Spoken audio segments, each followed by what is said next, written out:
Hooghly institute of technology থেকে একটু আগেই বেরিয়ে আসলেন সুবীর নাগ এবং সরাসরি সকলের উদ্দেশ্যে, বিশেষ করে তার পার্টি সমর্থকদের উদ্দেশ্যে তিনি নির্দেশ জারি করলেন কোনো রকম কোনো জায়গায় যেন কোনো অপসংস্কৃতি না হয়, এবং সাথে এটাও জানালেন যে কোনো মার, দাঙ্গা, পার্টি অফিস দখল এসব সংস্কৃতি যেন, যেটা এতদিন বাংলায় চলে আসছিল, সেই সংস্কৃতি যেন আর না বাংলায় ফিরে আসে।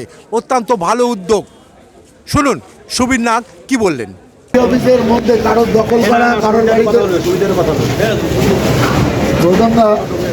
তুমি একটা নির্দেশ সবাইকে দাও, সমস্ত লেভেলে, এই পার্টি অফিস দখল করা বা অন্য কোনো রকম কারোর ওপর বাড়িতে গিয়ে হামলা করা, এসব যেন কোনো অবস্থায় না হয়। আমরা কারোর পাশে দাঁড়াবো না, যা অন্যায় হবে প্রশাসন কিন্তু পরিষ্কার ব্যবস্থা নেবে। এই সংস্কৃতি একদম আমার রাজ্য সভাপতির পুরো নির্দেশ আছে। এরা এত 4 জায়গায় এসব করে বেড়াচ্ছে, দেখো তো কি। হ্যাঁ, তুমি একটু সমস্ত মণ্ডল প্রেসিডেন্টকে বলে দাও। এত বড় আশীর্বাদ দিয়েছে, সেটা শুধুমাত্র আমাদেরকে মানুষকে ভালো রাখবার জন্য।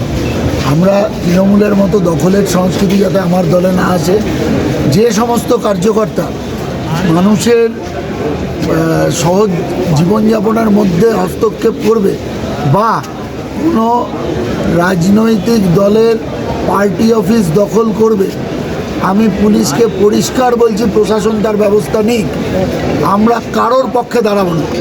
আমার দলের কোনো কার্যকর্তা অন্য কোনো পার্টি অফিস দখল করতে যাবে না, এটা আমাদের নির্দেশ।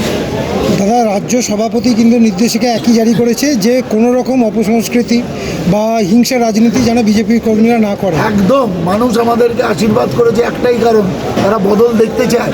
আর বদল দেখা মানে এই নয় যে আমরা বদলার রাজনীতিতে ফিরে আসবো। আমরা মায়ের কোল খালি হওয়ার দুঃখটা বুঝি, তাই বিজেপির থাকতে এটা হতে আমি দেব না।